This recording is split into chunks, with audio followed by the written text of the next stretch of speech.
udto mga gwapitong mga gwapita. So karon naudtuhan mi sa panuksi. Moto ang akong kuya nanuksi siya. Tatlo mi karon nanuksi.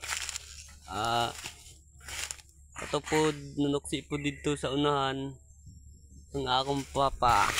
Ato nato mga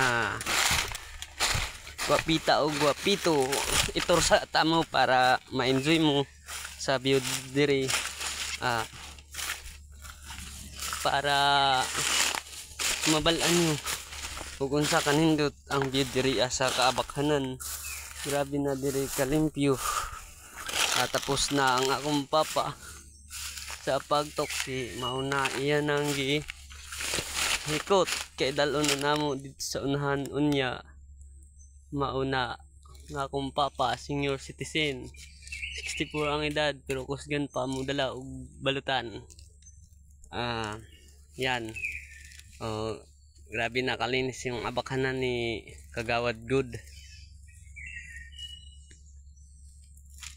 Mauna balutan hikton tas butangan og sayong dalon dito sa maagyaanan og motor kay ang mga naay kamari na may motor maong magkuha sila ilaha porsyento pag mabira na. Bala hugaw dili limpyo sinila nagkatagok-tagok ang lima at least pangmarta na matadong dili kung bisag unsa na lang na mga dili maayo sa mga utos ng Diyos. Mao ni saha pa ni pagdakuan ni pwede na toksiyon.